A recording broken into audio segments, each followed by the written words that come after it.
Bismillahirrahmanirrahim. Qul huwallahu ahad. Allahus samad. Lam yalid wa lam yulad. Wa lam yakul lahu kufuwan ahad. Bismillahirrahmanirrahim. Qul a'udzu birabbin nas, malikin nas, ilahin nas, min syarril waswasil khannas, allazi yuwaswisu fi sudurin nas, minal jinnati wan nas.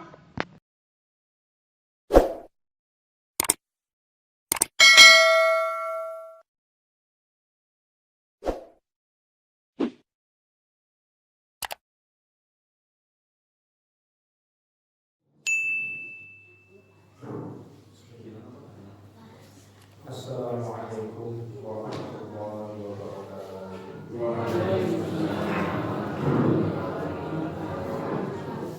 Alhamdulillah rabbil alamin, wassalatu wassalamu ala asyrofil anbiya'i wal mursalin, sayyidina wa maulana Muhammadin wa ala alihi wa ala ashabihi radhiyallahu anhum ajma'in, wa ala tabi'in wa atba'i tabi'in wa ala man tabi'ahum bi ihsan ila yaumiddin.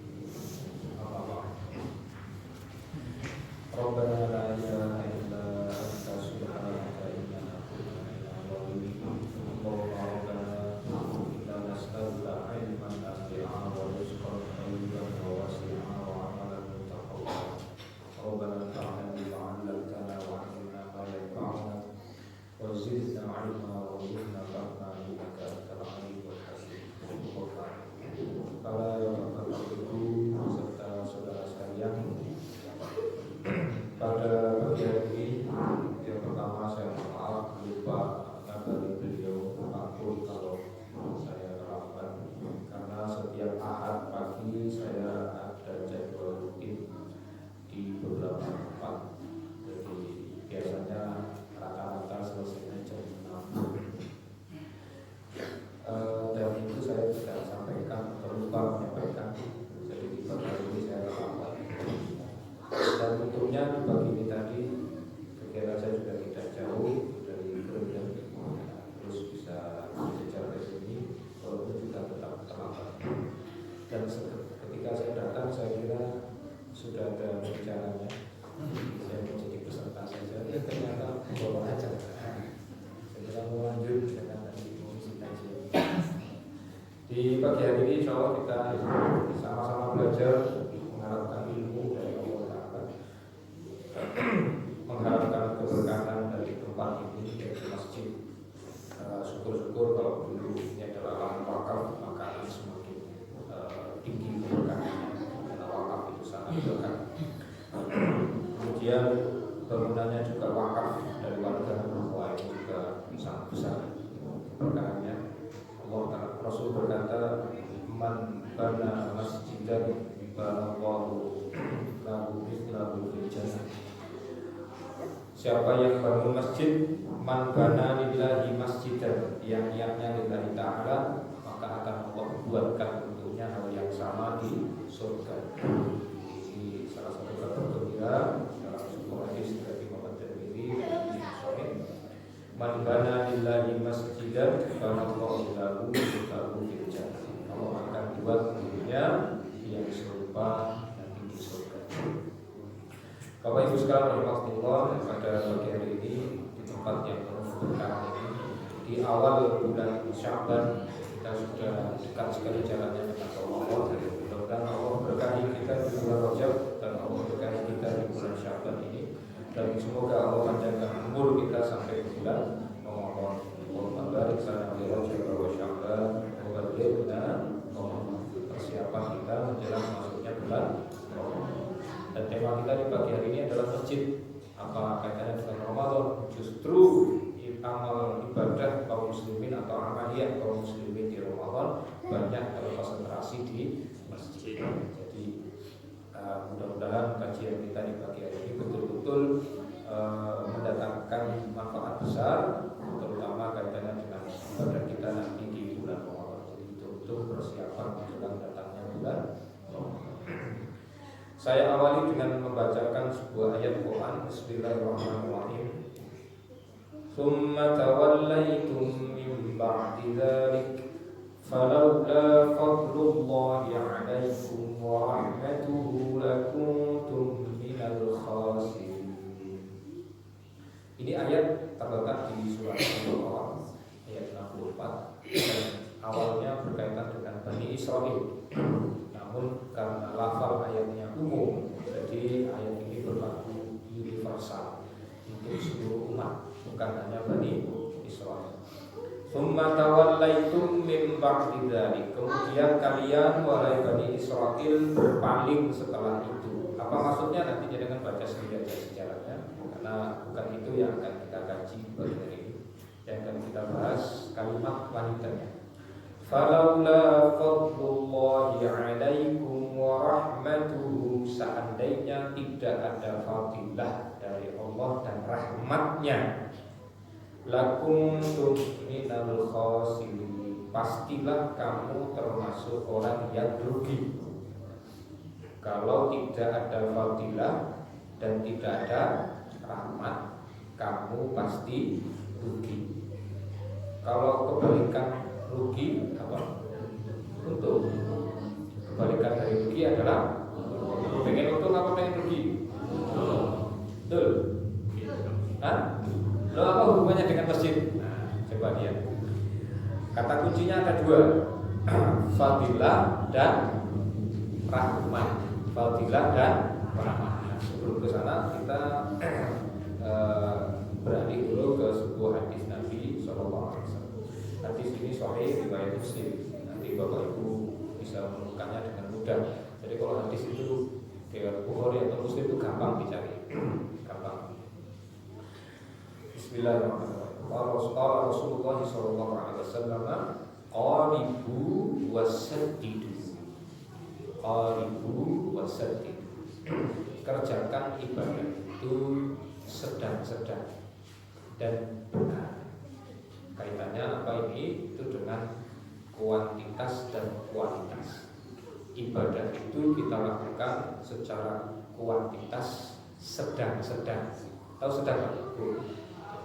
Tidak terlalu berat, tidak terlalu ringan, tidak terlalu banyak, tidak terlalu sedikit.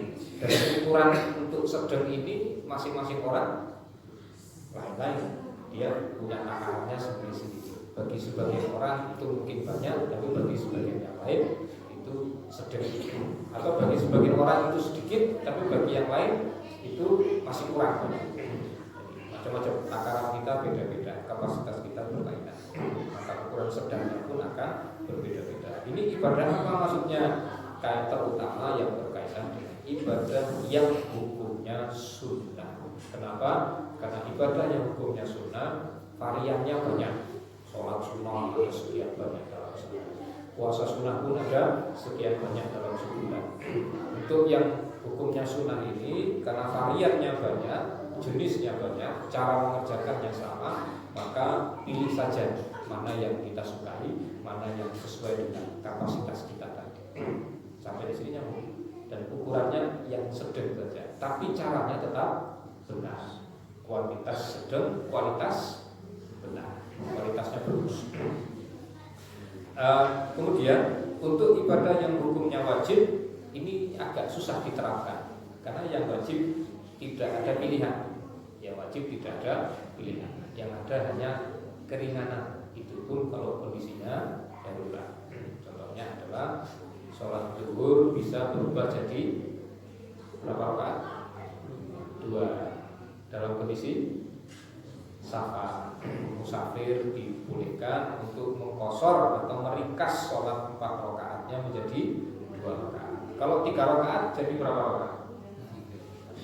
Tetap 3. Masa 1,5. Sholat apa ya 1,5? Kalau sholat 2 rakaatnya subuh tetap 2 rakaat. Kalau diringkas ya jadi witir nanti 1 rakaat. Artinya untuk yang wajib aturannya lebih ketat, tidak banyak pilihan. Beda berbeda dengan ibadah yang hukumnya sunnah. Yang sunnah memang banyak pilihan. Silakan dengan sesuaikan dengan kapasitasnya masing-masing. Sukanya yang mana, favoritnya yang mana, ya itu aja yang dipilih dan diamalkan dan diistiqomahi. Nah, salah satunya cara agar istiqomah tadi pilihnya yang sedang-sedang, jangan yang ekstrim. Ekstrim itu nggak bagus karena ekstrim itu ukurannya masing-masing orang lain-lain. Kita lanjutkan. Yang berikutnya, kalimat berikutnya dari Rasul itu justru yang menarik. Apa itu? Innakum la tadkhulunal jannata bi'amalikum. Kalian tidak bisa masuk surga hanya mengandalkan amalan kalian. Padahal tadi disuruh beramal kan? Tadi suruh beramal. Terus setelah nyuruh beramal, Rasulullah seperti mementahkan lagi ucapannya yang awal. Sampai para sahabat heran, wala anta ya Rasulullah, apakah panjenengan juga begitu wahai Nabi? Rasul masuk surga enggak? Rasul masuk surga apa tidak? Oh ya pasti. Dan Rasul ditanya oleh sahabat, wahai Nabi, panjenengan nanti masuk surga apa juga bukan karena amalan, bukan karena ibadah panjenengan? Kata Rasul, wala ya saya juga begitu. Sekelas Nabi saja mengatakan tidak bisa masuk surga hanya mengandalkan. Padahal di awal disuruh beramal. Kan kayaknya kontradiktif. Seperti berlawanan apa yang diucapkan di awal dengan yang di tengah. Terus gimana itu penjelasannya? Penjelasannya di kalimat berikutnya. Illa an yadhammadani Allahu bi rahmatin minhu wa fadlin. Kecuali Allah memberikan rahmatnya kepadaku dan fadilahnya. Di Sahih riwayat Muslim. Ini penjelasan. Apa maksudnya itu? Di dalam ayat dikatakan kalau bukan karena fadilah dan rahmat Allah kalian rugi. Dalam hadis dikatakan tidak bisa masuk surga kalau tidak ada rahmat dan fadilah. Lagi-lagi rahmat dan fadilah, fadilah dan rahmat, rahmat dan fadilah. Kalau ingin selamat di dunia dan akhirat butuh rahmat dan butuh fadilah. Rahmat terjemahannya biasanya diterjemahkan kasih sayang. Fadilah biasanya diterjemahkan karunia. Kalau saya lebih suka menerjemahkan rahmat dan fadilah itu dengan bahasa yang berbeda, tapi nanti saja.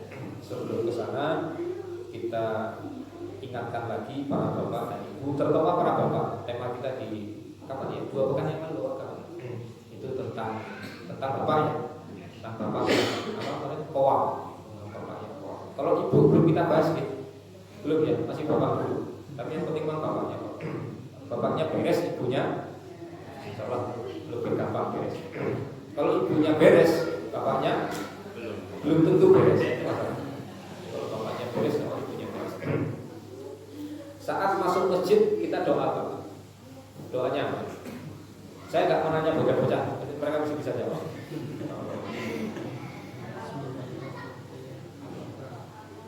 Oh, ada tulisannya nggak? Dicoba. Oh, nanti ditulis Pak. Biar nanti yang mau masuk masjid bisa baca doa. Gimana nih? Atau saya nanya bocah, nggak malu dengan Allahumma ftahli abwaaba rahmatik. Ya Allah, bukakan untukku pintu rahmatmu. Minta rahmat. Masuk masjid minta rahmat. Keluar masjid, Allahumma inni as'aluka min fadlik.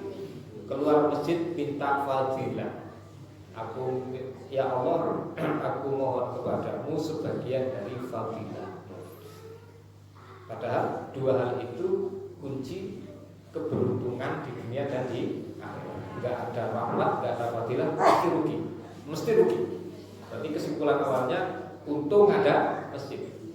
Karena masjid itu menguntungkan. Di situ sumber keuntungan.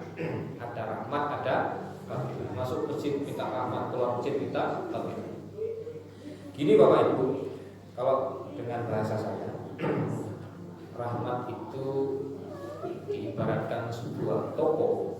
Kalau bumi kita ini adalah sebuah toko besar, rahmat itu adalah fitur diskon.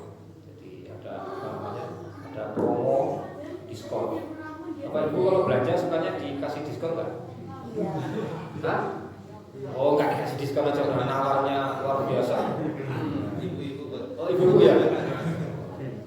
Saya ketemu ibu-ibu, masya Allah, dosen mobilnya bagus, rumahnya mewah, dokter belanja di pasar, beli tempe rebus dan dijual 1.500, masih nawar jadi 1.000 ya.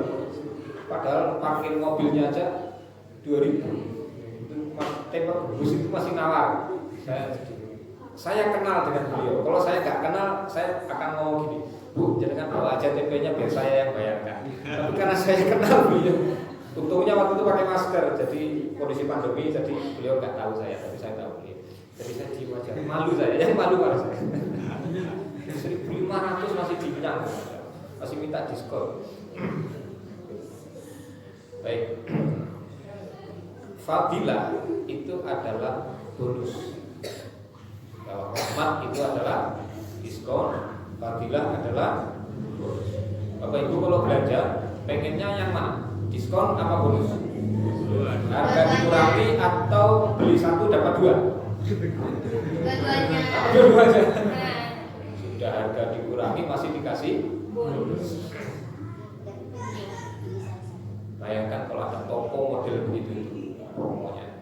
Jadi setiap beli barang dan barangnya kualitas bagus, bukan barang cuci kuda, bukan barang sortika, bukan barang yang sebentar lagi mau kadaluarsa, expired, tapi barang terbaik. Itu belinya dikasih diskon. Setelah beli barang yang bagus itu masih ditambah bonus, dan bonusnya pun nggak ada tulisan, bonusnya bagus, juga nggak ada tulisan selama persediaan. Bonusnya juga stoknya tanpa batas, mau beli berapa pun selalu ada bonus. Kalau ada toko kayak gitu gimana? Jadi kan mau belanja situ? Kalau ada gimana hasilnya? Bangkrut. Oh ya, mesti pemiliknya bangkrut. Kalau toko mesti bangkrut. Tidak menguntungkan sama sekali. Tapi untungnya yang punya toko itu bukan manusia, tapi Tuhan kita. Dia maha kaya. Dia maha kaya. Jadi tidak akan pernah habis stok yang ada pada pemegang. Stok apa? Ya stok fadilahnya tidak akan pernah habis. Dunia dan sisinya yang tidak seberapa di hadapan dia. Baik kita. Terus maksudnya begitu. Kalau tidak ada bonus, tidak ada diskon, tidak ada fadilah, tidak ada rahmat, tidak ada diskon, tidak ada fadilah, atau tidak ada bonus, itu hasilnya kayak gini gitu. Bermaksiat satu, dosa satu, ibadah satu, pahala juga satu. Jadi kalau tidak ada rahmat, tidak ada fadilah. Kira-kira kalau mekanisme pemberian dosa dan pahala seperti ini, sejak kita usia balik sampai sekarang, itu direkapitulasi antara dosa dan pahalanya, kira-kira banyak apa? Yakin bisa masuk surga? Nyambung nggak kalau itu? Yakin bisa masuk surga? Kalau nggak ada rahmat, nggak ada fadilah. Sekelas Nabi saja tidak percaya diri itu bisa masuk surga. Kalau tidak ada rahmat, tidak ada fadilah, tidak ada diskon. Yang didiskon apa? Dosa. Yang didiskon adalah dosa. Ada potongan. Apa yang dipotong? Ya dosanya dipotong. Entah hukumannya, entah kadar dosanya dipotong. Bisa berapa persen? Bisa sampai 100%. Pilih yang mana aja dengan potongannya? Dosanya pilih 100%. Hilang, habis, hangus. Kalau perlu bukan dosanya tok yang hilang, tapi catatannya juga hilang. Enak kan gitu? Sebelum diproses catatannya sudah hilang. Terjadi pembuktian. Apa bisa? Bisa. Oh, dunia manusia aja bisa bikin kayak gitu. Allah lebih bisa. Oke. Yang kedua, fadilah. Fadilah itu apa? Tambahan. Tambahan apa? Bonus apa? Pahala. Allah kalau ngasih fadilah, setiap ibadah minimal 10 kali lipat. Jadi berapa persen? 1000%. Mesti Tidak ada ibadah yang pahalanya 9 kali lipat, tidak akan jadi temukan. Minimal ibadah itu ibadah harta, ibadah badan, ibadah lisan, semuanya minimal pahalanya 10 kali lipat. Sholat, puasa, zikir, baca Quran, apa saja, sedekah, haji, umroh, semua ibadah pahalanya minimal 10 kali lipat. Lah karena ada rahmat pengurangan dosa, ada fadilah penambahan pahala, hasil akhirnya gimana kira-kira? Kalau dihitung dari balik sampai sekarang ini, kalau dihitung nih, kira-kira gimana? Anggap aja semuanya diterima Allah, anggap aja. Itu kira-kira bisa masuk surga kan? Kayaknya lebih percaya diri untuk masuk. Tapi masalahnya diterima apa tidak? Itu kan lain cerita gitu. Transaksinya diterima Allah apa tidak? Transaksinya sah apa tidak? Itu masalahnya. Kita mau dapat bonus atau mau dapat diskon kan tergantung transaksinya sah. Sah tidak transaksinya? Kalau tidak sah, ya nggak dapat. Masalahnya kan yang perlu kita pikirkan, yang perlu kita konsentrasi, belajar serius agar transaksinya sah antara kita dengan Allah Ta'ala. Transaksinya sah, ibadah kita sah. Dikerjakan gimana caranya? Ya benar caranya, tadi Rasul katakan benar caranya. Apalagi tadi belum satu lagi, niatnya juga benar lillahi ta'ala. Niatnya benar lillahi ta'ala, caranya juga benar. Untuk cara yang benar itu ini kajiannya banyak. Kajiannya banyak. Karena di sana ada khilafiyah para ulama. Ini ibadah yang seperti ini caranya gimana yang benar. Nah, karena kita berbicara tentang masjid, masjid itu apa tadi? Sumber rahmat dan sumber fadilah. Mudah-mudahan para bapak yang rajin ke masjid selalu mendapatkan rahmat dan fadilah dari Allah Ta'ala. Walaupun dia lupa tidak mengucapkan doanya, tapi mudah-mudahan karena masjid ini sumber rahmat dan keluar masjid nanti kita masih ditambahi bonus lagi, dikasih bonus oleh Allah Ta'ala. Nah, makanya saya bilang yang penting itu bapak-bapaknya, yang penting bapak-bapaknya. Ibu-ibunya gimana? Di rumah aja nggak apa-apa, tapi jangan sekarang. Ya, sekarang. Di rumah aja nggak apa-apa. Karena kalau para bapak itu dapat rahmat dan dapat fadilah, itu bukan hanya untuk dirinya sendiri, tapi juga untuk keluarganya. Tapi kalau ibu-ibu yang dapat rahmat dan fadilah itu biasanya hanya untuk dirinya saja, tidak mewakili rumah tangganya, tidak mewakili keluarga. Kaitannya dengan masjid kita, sebenarnya kalau bicara sejarah panjang sekali sejarahnya, saya rasanya kurang nyaman menyampaikannya karena waktu kita sangat singkat. Tapi intinya apa yang dilakukan Nabi SAW ketika punya lahan sendiri, punya wilayah kekuasaan sendiri, yang pertama kali adalah membangun masjid. Ini menunjukkan betapa tingginya peran masjid di sebuah komunitas kaum muslimin. Masjid adalah tadi saya katakan di awal sumber rahmat dan sumber fadilah.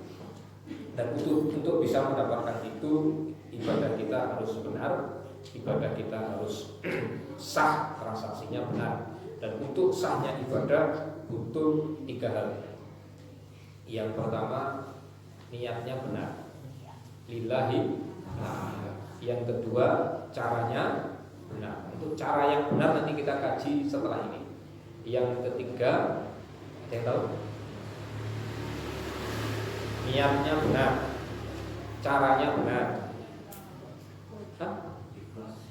Oh, ikhlas itu yang pertama. Niatnya benar itu ya ikhlas itu. Terus caranya benar. Terus apa lagi? Pak? Kalau dibaca juga nggak bisa jawab. Hah? Nah itu yang pertama. Ikhlas itu kan mengharap itu. Istiqomah. Itu masuk yang nomor 2. Apa? Apanya? Nah ini sudah benar nih, tinggal dilanjutkan. Nah apa yang akan kita kalau sedekah harta kita sumbernya. Kalau sholat? Dan yang Iya, benar. Jadi yang ketiga adalah sumber harta harus halal. Orang sholat tapi baju yang dia pakai atau sarung yang dia kenakan atau peci yang dia gunakan ada satu helai benangnya dari sumber yang haram, itu sholatnya nggak diterima. Walaupun niatnya lillahi ta'ala, mengharap ridho Allah. Walaupun caranya persis Nabi misalnya, persis Nabi, nggak ada bedanya sedikit pun dengan Nabi. Tapi kalau sumber hartanya haram, percuma saja, nggak akan diterima oleh Allah. Tuh yang ngomong siapa Ustaz? Ada sahabat Nabi yang bernama Ibnu Abbas radhiyallahu anhu pernah mengatakan demikian. Jadi ibadah yang dilakukan dengan menggunakan harta atau sarana yang tidak halal akan berakibat ibadah itu tidak diterima oleh Allah. Secara zahir, secara lahiriah, fisik, secara fikihnya maksudnya sah ibadahnya, rukunnya terpenuhi, syaratnya terpenuhi biasa. Tapi urusan pahala karena itu transaksi dia dengan Allah Taala, maka kemungkinan tidak ada pahalanya. Jadi yang pertama saran saya kepada Bapak Ibu, setiap kali kita akan ke masjid, bukan hanya fisiknya, pertama juga isinya. Fisiknya harus dipastikan bersumber dari yang halal. Kemudian yang kedua, isinya kita makmurkan masjid ini dengan hal-hal yang halal juga, dengan hal-hal yang halal. Jangan sampai di masjid terjadi hal-hal yang tidak halal. Apa ada hal yang tidak halal di masjid? Apa namanya? Pakai sendal? Oh, tuker sendal? Oh, tuker beda? Bawa jelek ambil yang baik, tinggalkan yang buruk. Oh, itu dosa. Itu terjadinya di dalam masjid apa di luar masjid? Kalau masih agak mending. Kalau di dalam masjid dosanya lebih besar. Iya nggak sih? Orang nyolong sendal di luar masjid dengan di dalam masjid lebih besar mana dosanya? Nanti biar pencurinya semakin besar dosanya, sendalnya masukkan ke lebih gede dosanya. Contohnya jual beli, berjual beli, melakukan transaksi jual beli di dalam masjid, hukumnya sebagian ulama mengatakan haram, sebagian mengatakan makruh, tapi nggak ada yang mengatakan boleh. Nah hari ini jual beli sifatnya masya Allah tanpa batas, multi platform, bisa offline bisa online, apalagi yang online. Apalagi kalau pas sholat Jumat Pak, masya Allah, jam 12 siang hari Jumat ada apal Pak dosen. Ada flash, ada promo, barang yang dicari pas ada dan waktunya sangat terbatas, stoknya cuma 15 biji misalnya. Itu biasanya 2 menit udah habis. Pas jam 12, pas azan Jumat, pas khotib naik mimbar, ini dia konsentrasi buka apa itu namanya itu toko online-nya, marketplace-nya. Itu haram. Nanti hasilnya nggak berkah, jelas nggak berkah, jelas tidak berkah. Dan menurut sebagian ulama transaksi jual belinya batal. Transaksi jual belinya karena dilakukan di waktu yang terlarang, di tempat terlarang, yaitu masjid. Maka hati-hati yang jual beli di masjid, jangan melakukan transaksi jual belinya di dalam masjid. Kalau di parkiran gimana? Ya, kalau itu bukan lagi tempat sholat, insya Allah sudah lebih aman. Mungkin Bapak Ibu nyambung. Terus apa lagi? Ya nanti silakan dikaji lebih jauh. Apa hal-hal yang diharamkan dilakukan di masjid? Apa yang sangat dianjurkan? Jadi saya mudah-mudahan nanti kedepannya semakin bagus, semakin baik. Secara fisik para ulama menganjurkan masjid itu diperindah, diperbagus, tapi juga jangan dihias berlebihan. Kemudian aromanya harus, masjid aromanya harus wangi, tidak boleh aromanya tidak enak, tidak boleh. Dan fasilitasnya harus bersih, tidak boleh kotor. Saya pernah masuk masjid atau sholat, pas sholat asar, saya sholat di situ, baru mau masuk masjid aja sudah tidak nyaman. Begitu sholat lebih tidak nyaman. Selesai sholat, saya lap kening saya ini banyak, bukan debu Pak, masih mending kalau debu, pasir. Padahal saya tidak sholat di padang pasir, tapi sholatnya di Indonesia. Jadi kamarnya banyak pasirnya. Masya Allah, ini kok bisa begini ya? Itu manajemen masjidnya bagaimana? Jadi hadirin Allah yang kita bangun masjidnya bukan hanya bangunannya saja. saja, tapi diperindah, ya catnya dibuat yang bagus, aromanya yang baik. Kemudian apa lagi? Pilihan imam. Di sini Pak Imamnya sih tadi. Pak siapa? Pak Imam. Imam itu sangat mempengaruhi kemakmuran sebuah masjid. Kualitas imamnya standar, insya Allah masjidnya lebih bagus, jamaahnya semangat. Tapi kalau kualitas imamnya tidak standar, ini akan mempengaruhi jamaah. Iya, iya. Apalagi begini kalau kita nanti belajar fikih, imam yang kualitasnya enggak bagus, balik. Makmum yang kualitas bacaannya baik, jadi makmum di belakang imam yang kualitas bacaannya tidak baik, si makmum sholatnya tidak sah. Yang kualitas bacaannya baik. Tapi kalau imam sama makmum 11-12, sama aja kualitasnya. Ya, ini nggak ada masalah, ini sah semua. Tapi yang bermasalah nanti makmum yang kualitas bacaannya lebih baik. Itu nanti ada takarannya, baiknya apa, buruknya apa, itu ada takaran. Tidak sembarangan itu, bukan selera, patokannya bukan selera, patokannya bukan perasaan, tapi ada standar ilmiahnya ada. Maksudnya apa itu? Surat Al-Fatihah. Kalau suratan yang lain bacanya keliru gimana? Ya masih aman, hukumnya tidak wajib. Yang wajib adalah surat Al-Fatihah. Maka pilihlah imam yang bacaannya baik. Sebagaimana Rasul juga begitu. Kalau pilihan imam masjid ya mesti kata Nabi aqra'uhum, yang paling aqra', yang paling qari, yang bacaannya paling bagus. Syukur-syukur bacaannya bagus, hafalannya juga banyak. Jadi bervariasi. Bukan hafalannya yang banyak dibaca semua, enggak. Jadi kepanjangan atau sholatnya. Jadi tetap bacanya bervariasi. Kan enggak enak juga kalau makmum bilang paling apa? An-Nasul kul mati. Bukan dia. Makmumnya jadi pusat.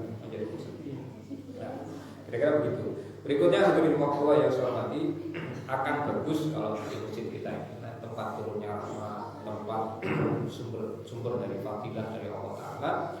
Kalau di masjid itu ibadahnya serba nyaman, bukan hanya nyaman secara fasilitas, tapi juga nyaman secara pelaksanaan, itu akan lebih bagus lagi. Maka ada sebuah kaidah di kalangan para ulama, al-khuruju minal khilafi aula, keluar dari perbedaan pendapat itu diutamakan. Kalau misalnya di sebuah tempat terjadi perbedaan pendapat tentang pengelolaan masjid, maka yang diambil adalah pendapat-pendapat yang keluar dari perbedaan pendapat. Paham betul? Yang pertama, yang diambil adalah kesepakatan dulu. Hal-hal yang disepakati oleh para ulama ini yang didahulukan. Hal yang disepakati para ulama ini yang didahulukan. Saya kasih contoh. Merapatkan dan meluruskan shaf itu hukumnya apa? Ini masalah kesepakatan atau khilafiyah? Para ulama sepakat tentang hukum ini atau ada beda pendapat? Setahu panjenengan gitu. Merapatkan dan meluruskan shaf. Kan kita rumusnya tadi keluar dari perbedaan pendapat lebih bagus. Wajib atau bukan wajib? Wajib. Ini kayaknya sepakat ini wajib semua nih. Wajib lulusan. Iya, kan saya tanya ini yang jenengan tahu itu wajib atau bukan wajib? Sebagian ulama mengatakan wajib, sebagian besar ulama mengatakan sunnah. Tidak wajib, tidak wajib. Tapi tetap ada irisannya. Apa itu? Ya antara wajib dengan sunnah itu ada kesamaannya. Sama-sama perintah, sama-sama apa namanya itu? Kalau sunnah ya anjuran, kalau wajib ya perintah ya punya kuat. Berarti hasil akhirnya sama atau beda? Sama-sama mau yang ikut pendapat wajib maupun ikut pendapat sunnah, hasil akhirnya sama saja, mesti akan merapatkan dan meluruskan. Cuma rapatnya bagaimana, standarnya apa. Kalau sholatnya berdiri semua, berarti standar lurusnya adalah tumit. Nah, kalau kita sekarang sudah dimudahkan dengan adanya karpet, dari karpet yang paling belakang itu untuk meluruskan tumit, nanti akan lurus sholatnya. Nah, kalau ada jamaah yang sholatnya duduk, standar lurusnya pakai apa? Punggung. Tapi kalau berbaring sih kayaknya berbaring yang penting ngomong baik. Tapi kalau misalnya ada kan luar biasa, sudah terbaring sakit masih berangkat ke hebat. Nah, kalau ada yang begitu berarti standar lurusnya pakai apa? Kepala. Namanya ini? Kan rusuk itu rusuk. Pinggul. Rusuk lambung bagian rusuk. Itu adalah standar untuk meluruskan sholat. Sekarang rapatnya seberapa? Rapatnya seberapa? Kaki dengan kaki, ya. Oh, dulu di zaman sahabat ada sahabat Nabi yang untuk merapatkan dan sekaligus meluruskan kaki dengan kaki, termasuk tumit dengan tumit, betis dengan betis. Ini yang di atas betis lututnya yang samping juga nempel. Nanti bahunya nempel lagi, yang nggak nempel kepalanya. Kepala nempel gimana? Nggak sah soalnya. Tapi tidak semua sahabat Nabi begitu, hanya beberapa orang. Artinya itu tidak menjadi kesepakatan di kalangan para sahabatnya. Beberapa orang sahabat Nabi begitu, tapi sebagai besar ya. Sebagai besar ya, yang penting sudah lurus, rapatnya ya sekedarnya, tidak sampai apa namanya ini. Nah, dari kajian itu para ulama menyimpulkan soft itu dihitung tidak rapat kalau terjadi renggang, yang renggangnya bisa muat satu, itu berarti sudah tidak rapat. Berarti sudah tidak rapat. Tapi kalau renggangnya baru satu jengkal, ini masih dihitung rapat. Paham betul? Ngaji fikih itu kayak gitu, nggak bisa patokannya hadis atau ayat atau enggak. Kajiannya panjang. Ya, kalau sampai, mohon maaf, renggangnya sampai orang itu kalau berdiri sholat, berdiri dari jarak kaki ke kaki itu normalnya jarak berapa? Kaki kita kan dua nih. Nah, dari kaki kita ke kaki kita yang satunya kanan kiri itu jaraknya berapa? Ketika kita berdiri sholat, sejajar bahu. Para ulama mengatakan satu jengkal. Satu jengkal itu sekitar 25 cm ya. Itu jarak kaki kita sendiri. Tambah tumitnya lagi kan 2 itu. Nanti nambah lagi sekitar 5 cm, ini sekitar 35 cm sampai 40 cm. Itu kalau terjadi kerenggangan soft sekitar 30 sampai 40 cm, berarti ini sudah tidak rapat. Karena bisa muat satu orang di situ. Dan ukurannya orang dewasa, bukan. Tapi kalau kerangka sih kayaknya ini ukuran orang dewasa. Size-nya size dewasa. Oh, size. Enggak paham dari aja. Itu dia hampir 50. Saya pernah nyaksikan. Ini pemandangan nggak enak. Jadi kalau terjadi di masjid, tidak pantas, sama sekali nggak pantas. Masjid tempat turunnya tempat Allah memberikan fadilah. Kok malah berantem di masjid, ini sangat tidak pantas. Padahal tujuan kita biar beruntung, biar nggak rugi. Oh, malah melakukan perbuatan yang merugikan kok di dalam masjid. Oh, ini sangat pantas. Ini pengalaman pribadi saya. Lalu saat saya sholat di sebuah masjid, kejadiannya sekitar tahun 2007 atau 2008. Udah lama sekali, tapi karena sangat berkesan, jadi sampai sekarang masih ingat detailnya, saya masih ingat. Sampai kata-kata yang keluar dari mulut orang yang saya dengar dialognya pun saya masih ingat. Jadi saya masuk masjid untuk sholat zuhur, dapat shaf nomor 3 di belakang, imamnya sudah takbiratul ihram, sholat sudah dimulai. Nah, saya juga ikut takbiratul ihram, tapi waktu itu saya masih sendiri, satu orang di belakang, karena jamaah yang lain masih banyak, yang berwudu masih banyak. Pas di sebelah saya seorang bapak bapak yang badannya agak apa yang bukan kecil ya memang pendek itu apa istilahnya? Ya gitu. Emang orangnya pendek. Terus dia ambil posisi di sebelah kanan saya, tapi ya nggak begitu sampai bersentuhan kaki, nggak, ya standar rapat umum aja, rapat biasa.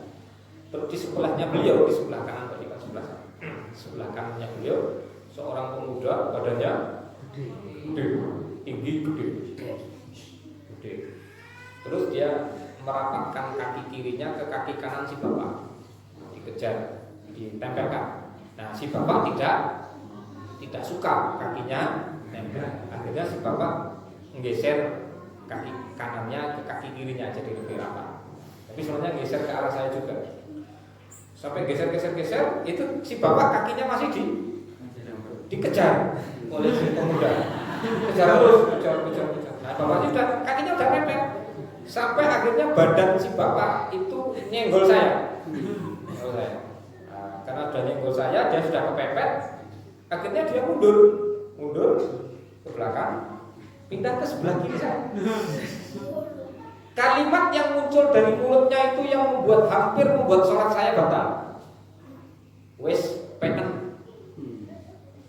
Sambil marah dia bilang ke si pemuda, wes penen. Kata saya apa? Udah ambil aja. Jadi dia marah, disangkanya tempat dia mau diambil oleh si pemuda. Itu yang salah siapa? Yang salah siapa gitu? Si pemuda dia nggak belajar dengan baik. Makanya ini belajar fikih itu ya jangan dari hadis tok. Rasul perintahkan suruh aku merapatkan dan luruskan sholat kalian dulu sahabat kayak gini. Ya buat dikaji dulu gimana para ulama membahasnya. Gitu kesimpulan akhirnya seperti apa? Itu kan baru bahan baku mentah, belum dikaji oleh para ulama. Jadi kaji dulu itu gimana, pengaplikasiannya seperti apa. Tidak mentang-mentang ini ada hadisnya terus diamalkan. Enggak begitu. Bukan begitu cara kita belajar agama. Maksudnya gitu Bapak. Itu diantara. Nah, seorang imam atau pemimpin atau ketua takmir di masjid, hendaknya dia paham, harus bijaksana. Ini mana perkara yang masih khilafiyah, ada perbedaan pendapat di kalangan para ulama, dan mana perkara yang sudah disepakati. Untuk perkara yang sudah disepakati, ya ayo kita sama-sama sepakat. Jangan terus milih beda pendapat, bahaya. Kayak tadi merapatkan meluruskan sholat itu disepakati, cuma tidak merupakan syarat sah sholat berjamaah. Kalau ada sholatnya yang sholatnya zigzag misalnya, sholat jamaahnya sah nggak? Ya masih sah selama makmum tidak berada di depan imam. Iya betul. Nah ini kalau sholatnya bareng-bareng masih aman. Tapi coba kalau sholatnya berdua, imam satu, makmum satu, ini riskan, ini agak rawan makmum bisa batal sholat karena dia berada di depan imam. Maka dianjurkan kalau makmumnya satu, dia berdirinya bukan sejajar, agak mundur sedikit di belakang.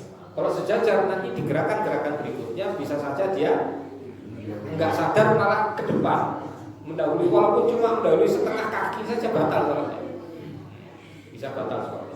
Maka dianjurkan agak ke belakang sedikit. Ya tidak harus sampai ke belakang banget, sedikit saja, karena biar menjaga sholatnya makmum tetap sah. Itu diantaranya. Dan di antara yang lain masih banyak saya kira. Jadi perkara-perkara dalam agama kita ini mana yang masih khilafiyah, ya seorang ketua takmir, imam itu paham betul. Saya kasih contoh begini.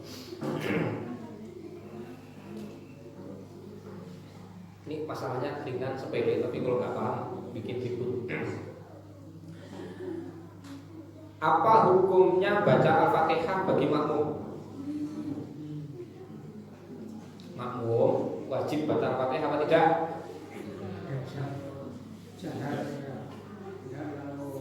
Kalau sir tetap baca. Kalau imam bacanya jahar, makmum tidak wajib baca. Betul gitu? Para ulama beda pendapat dengan 3 perbedaan. Yang pertama mengatakan makmum wajib baca Al-Fatihah sendiri walaupun imam bacanya jahar. Yang kedua makmum tidak wajib baca Al-Fatihah, mau imam baca jahar maupun baca sir. Yang ketiga tengah-tengah, makmum yang seperti tadi. Kalau imamnya baca jahar, makmumnya tidak usah baca Al-Fatihah. Kalau imamnya baca sir, makmumnya wajib baca Al-Fatihah. Kalau ada di antara makmum yang milih pendapat pertama, pokoknya dia sendiri wajib baca Al-Fatihah walaupun imam bacanya keras, ini gimana cara nyikapinya? Kalau ada nggak di sini Bu, Bapak Ibu ada nggak yang ikut pendapat pertama? Makmum tetap wajib baca Al-Fatihah walaupun imamnya bacanya jahar. Ada nggak? Ada apa tidak di sini? Ada, betul ada. Kalau ada, imam itu harus pengertian. Nggak boleh dia egois. Imam misalnya pilih pendapat yang kedua, pokoknya makmum diem aja, nggak usah baca apa-apa lagi kalau imam sudah baca, maupun baik keras maupun pelan. Nah, makmumnya malah pilih pendapat yang pertama. Ini kalau nggak didamaikan, berantem ini. Cara mendamaikannya gimana? Imam selesai baca Al-Fatihah, hendaknya memberi waktu kepada makmum kira-kira 10 detik agar makmum bisa baca Al-Fatihah. Karena ada aturan yang tidak boleh dilanggar. Ketika imam baca surat, makmum nggak boleh baca apa-apa. Paham maksudnya? Apa dalilnya? Oh jelas di Quran dikatakan fa idza quri'al Qur'an fastami'u lahu wa ansitu la'allakum turhamun. Ada kata rahmat di sini. Kalau Quran dibacakan, kamu harus dengarkan dan harus diam. Ini berlaku juga di dalam sholat. Kalau imam sedang baca, makmum ngapain? Diam. Dengarkan. Nggak boleh mengikuti baca. Mulutnya diam aja, mikem aja, nggak boleh makmumin. Yang boleh sampai di sini. Nah, aturan ini nggak boleh dilanggar. Maka jangan sampai imam membuat makmum melakukan pelanggaran. Jangan sampai imam membuat makmum melakukan pelanggaran. Jadi imam harus bijaksana. Ini yang saya maksud. Jadi memang perlu banyak belajar, terutama mereka yang berada pada posisi sebagai pemimpin, itu banyak belajar. Justru dengan banyaknya khilafiyah di kalangan ulama, itu seninya di situ. Kita bisa bersatu dengan tetap berbeda. Gimana caranya? Yaitu tadi yang sudah disepakati, mari kita sama-sama sepakat. Tapi yang masih beda pendapat, para ulama masih beda pendapat, ya monggo kita saling berlawan. Dan jadi untuk perkara yang para ulama sudah sepakat, yuk sama-sama sepakat. Untuk perkara yang para ulama masih berbeda pendapat, jangan dipaksa-paksakan seolah-olah itu adalah kesepakatan. Itu enggak bagus. Nah, selama masih bisa dicarikan jalan tengahnya, jalan keluarnya, itu lebih bagus. Al-khuruju minal khilafi aula. Keluar dari perbedaan pendapat itu lebih afdal. Kayak tadi itu, imam sengaja ngasih waktu sebentar untuk makmum menyelesaikan Al-Fatihah. Itu praktek dari teori kita tadi, yaitu keluar dari perbedaan pendapat. Sampai di sini nyambung. Nah, sudah habis waktu saya. Sudah habis Pak. Kan begitu prinsipnya. Mulainya terlambat enggak apa-apa. Yang penting selesainya harus tepat. Oke. Nah, sebagai penutup dari saya tambahkan sedikit lagi, mohon maaf Bapak pengacara. Saya tambahnya sedikit aja. Biasanya kalau di sini subuh kunut apa enggak? Hah? Kunut apa tidak? Ada nggak jamaahnya yang kunut? Ada nggak Bapak Ibu kalau subuh biasanya kunut? Ada. Dan dengan pas sholat jamaah di masjid yang tidak kunut. Nah, gimana cara imam biar bijaksana? Untuk apa namanya tadi? Istilahnya itu. Nah, tidak menyakiti makmum. Berarti di saat imam yang tidak kunut ngimami sholat subuh, di saat iktidal rakaat kedua, nah, dia baca iktidalnya agak biar makmum yang kunut bisa menyelesaikan kunutnya sendiri. Nyambung nama ini. Jadi untuk bijaksana. Nah, bijaksana didapat dari mana? Tolabul ilmu. Harus belajar. Kalau nggak belajar ya nggak paham ilmunya. Jadi jangan dikira nanti semuanya flat. Oh, udah kesepakatan semua. Oh, enggak begitu. Enggak begitu. Atau malah ada yang kebablasan, ini masih dianggap khilafiyah semua. Ya itu juga enggak begitu. Jadi ada yang khilafiyah, ada yang sudah disepakati. Yang sudah disepakati, yuk kita sama-sama sepakat. Jangan dilanggar. Yang kesepakatan jangan dilanggar. Jangan dilanggar kok nanti jadi musola Pak. Yang masih khilafiyah para ulama, kita usahakan dulu cari jalan tengahnya biar semuanya terakomodir, biar semuanya bisa pakai, tidak ada yang keteriwang, tidak ada yang keterisut, tidak ada yang dizolimi. Itu langkah yang bijaksana saya kira. Semoga bermanfaat bagi Allah agar betul-betul kita beruntung karena masjid memang tempat yang menguntungkan, sumber dari rahmat Allah dan fadilah dari Allah. Walau fadlullahi alaikum wa rahmatuhu lakuntum minal khasirin. Surat Al-Baqarah ayat 64. Kalau tidak karena karunia dari Allah dan rahmatnya, pasti kalian akan termasuk orang yang rugi. Agar semua kita beruntung, mari kita ikuti prosedur-prosedurnya. Subhanallahumma rabbana wa bihamdika asyhadu an la ilaha illa anta astaghfiruka wa atubu ilaik. Terima kasih dan mohon maaf sekali lagi atas segala kesalahan saya. Saya kembalikan sepenuhnya kepada saudara pengacara. Nanti ada tanya jawab setelah saya tutup aja nih biar lebih santai apa gimana? Apa cukup Pak pengacara gimana? Cukup. Monggo dilanjut acara berikutnya. Saya kembalikan sepenuhnya. Alhamdulillah wassalatu wassalamu ala Rasulillah. Wassalamualaikum warahmatullahi wabarakatuh. Waalaikumsalam.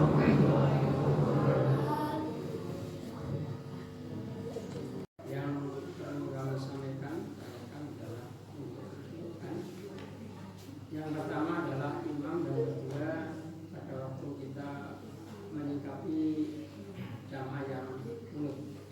Yang pertama adalah kita sebagai terutama imam itu saya sering mengikuti, biasa juga biasa di depan juga biasa di belakang.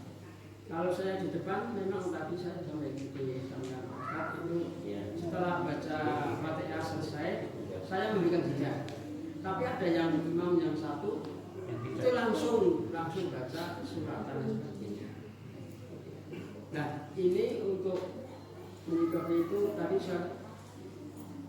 saya belum bisa berkomunikasi dengan teman-teman yang biasa mengimami ya. Karena kemungkinan kalau diingatkan untuk sampai ada hal yang tidak enak tentunya. Yang kedua, kami selalu mengikuti di depan juga mau di belakang juga. Saya kemarin pengalaman saya di Jakarta menunggu anak saya di Pasar Minggu, pasar Minggu. Saya selama 39 hari. Kalau pagi subuh itu takmir masjid tidak ada. Pokoknya setiap subuh takmir tidak ada. Bahkan bingung ada jamaah dan sebagainya.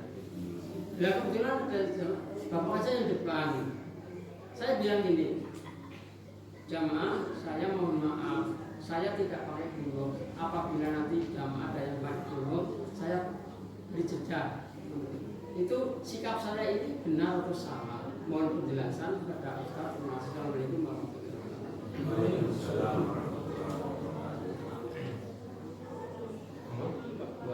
Langsung dijawab.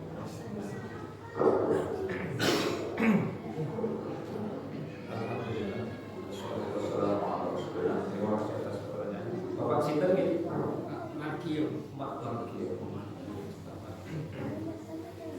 Terima kasih Pak Margio pertanyaannya sekali. Yang pertama saya tanya dengan memberi jeda untuk makmum setelah selesai Al-Fatihah, dan saya sangat menyarankan untuk siapapun yang jadi imam untuk memberi jeda kepada makmum. Oh ada dia. Oh kalau saya bertanya tidak pernah jawab. Saya sarankan kepada siapapun yang nanti mau jadi imam, karena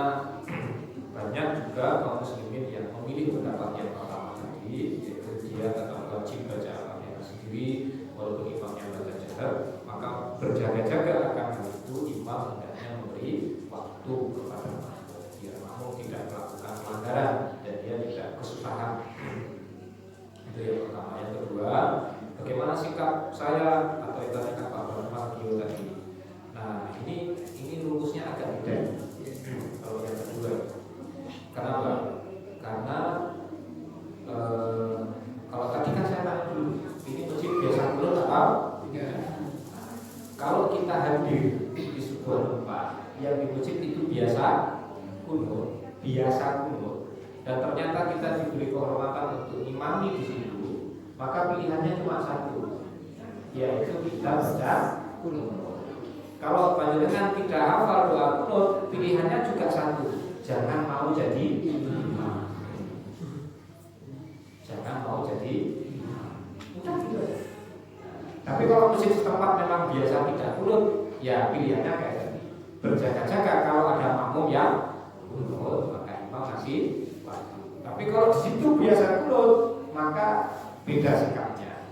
Imam kalau mau ngimami di situ, ya mau tidak mau kunut. Kalau dia nggak bisa kunut, jangan mau jadi imam. Jadi gitu nih Pak. Nanti kalau misalnya berkunjung kemana lagi, tanyakan dulu. Ini masjid biasa kunut apa tidak? Kalau biasa dan kita termasuk yang nggak hafal doa kunut, ya mundur saja. Oh maaf, saya tidak bisa ngimam yang lain. Tapi kalau penjenengan juga hafal doa kunut dan tahu cara apa itu, cara kunut, ya monggo silakan jadi imam. Nanti imamilah mereka dengan cara mereka, imami mereka dengan cara mereka. Ya begitu kira-kira. Itu kami jadi kita. Dulu saya pernah ngimami sholat tarawih jamaah itu, pas kebetulan saya di 1 bulan saya tanya Pak Kulut enggak ada tarawih yang kitir. Oh ya, di separuh terakhir. Iya, Pak Kulut sampai dari tanggal 15 sampai akhir. Ya. Saya manut untuk sahabatnya kunut. Itu jamaah tadi saya. Itu sikap saya seperti apa? Ya. Nah, ini beda lagi nih. Kalau tadi kan kunut subuh banyak kelebihannya. Saya sampaikan ringkasannya. Di mazhab Hanafi kunut subuh itu haram, nggak boleh disebutkan bid'ah. Di mazhab Maliki kunut subuh itu sunnah. Di Syafi'i sunnah makan. Kalau nggak kunut subuh nanti ganti dengan sujud sahwi. Di Hambali kunut subuh itu makruh. Oh beda mazhab, beda.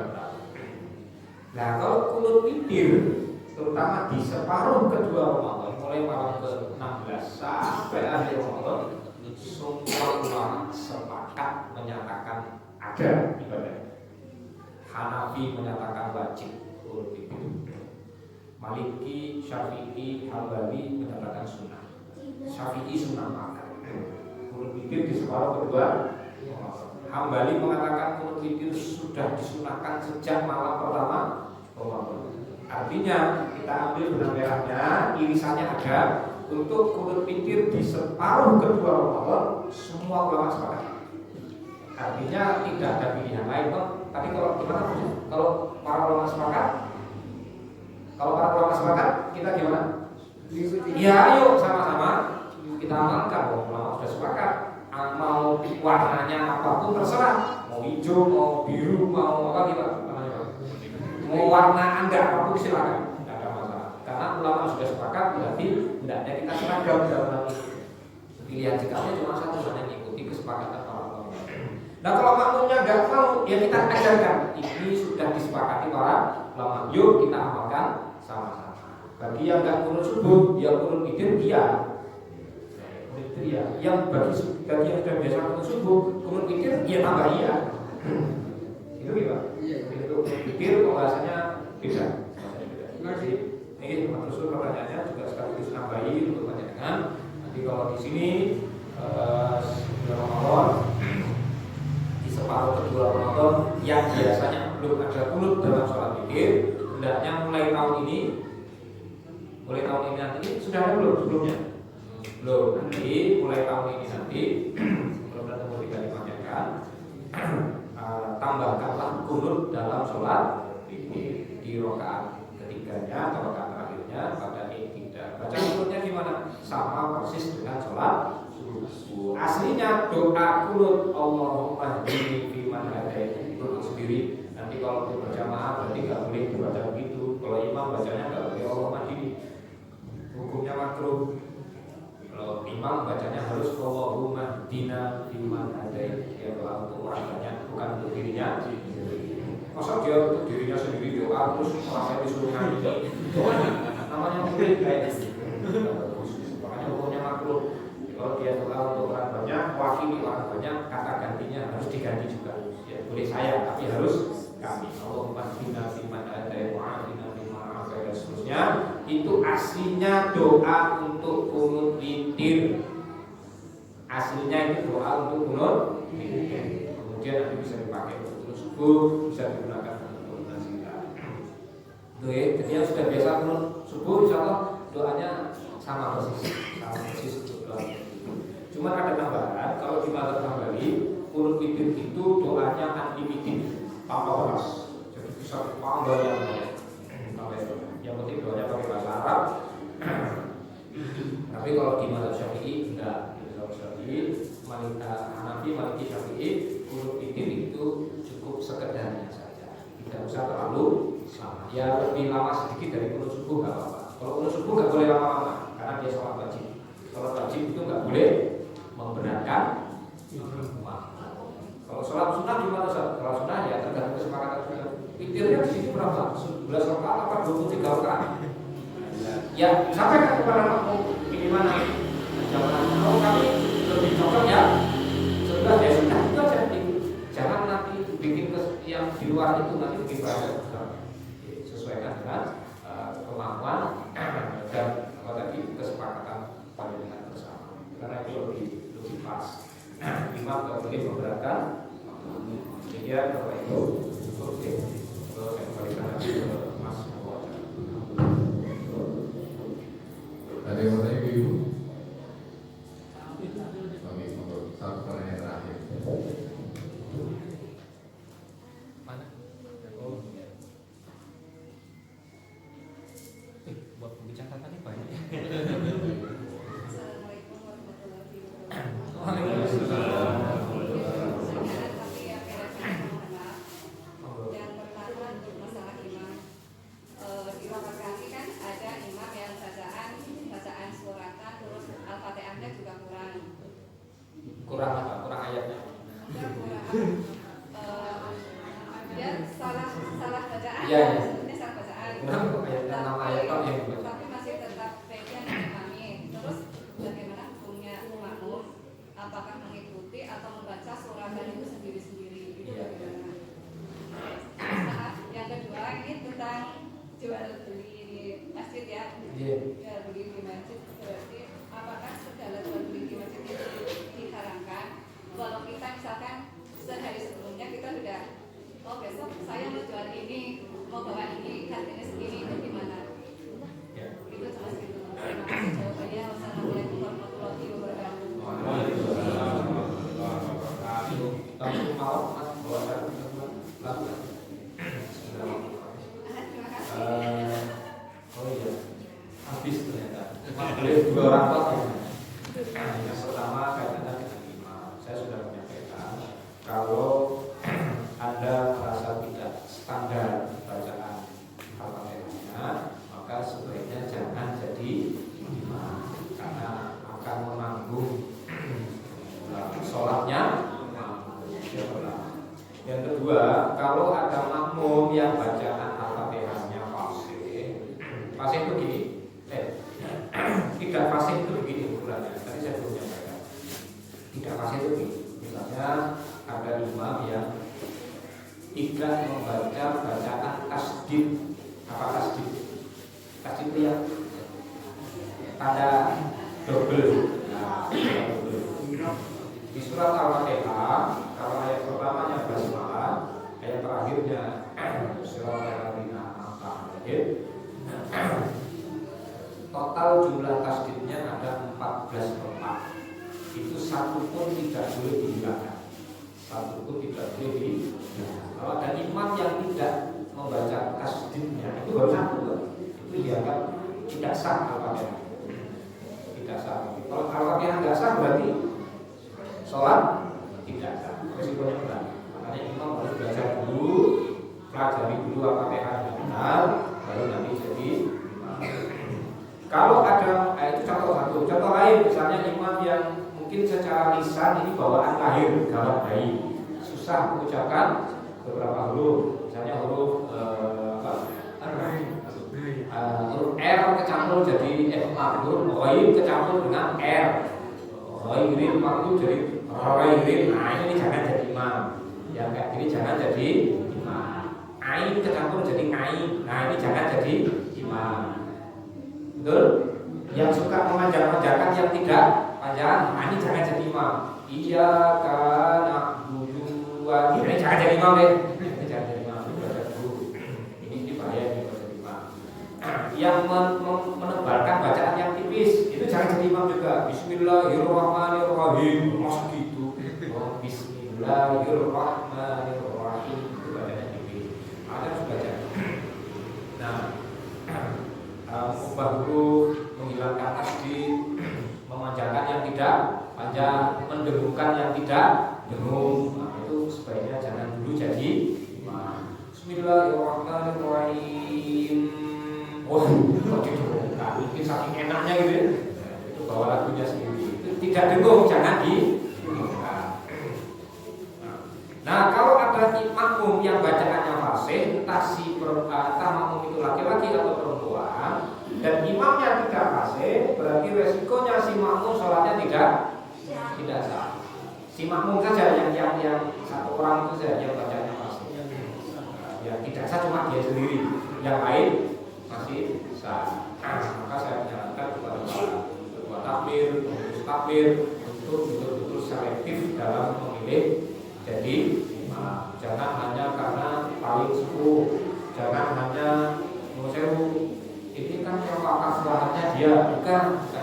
Jadi standarisasi untuk jadi imam bukan yang paling tua, bukan pemilik lahan, bukan yang paling banyak wakafnya, bukan.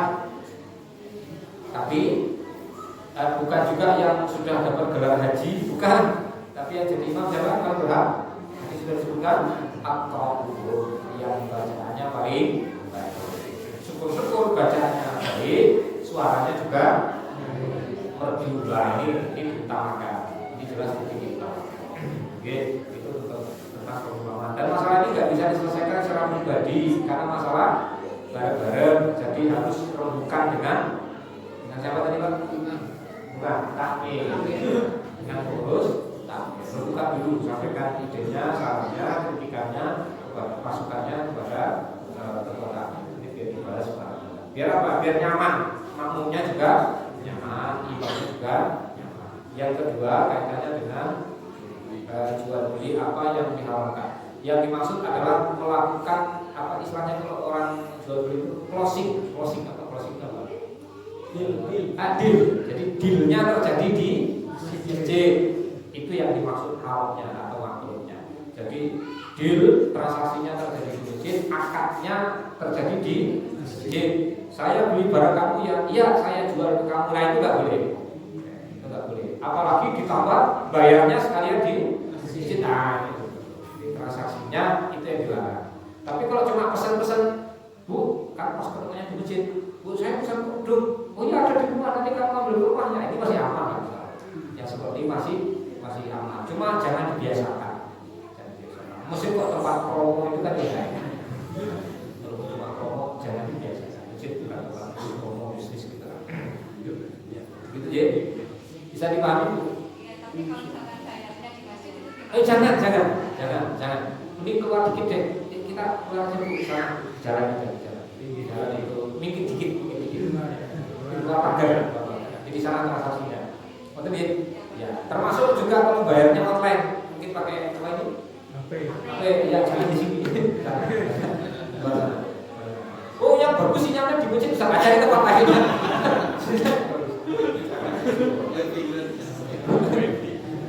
Di masjid biasanya sinyalnya kurang baik. Memang saya menyarankan kalau di masjid jangan dikasih bagus. Jadi tempat mainan tidak berkah. Karena kita di masjid diberi rahmat dan keluar masjid diberi rahmat. Itu aja. Itu betul sudah cukup.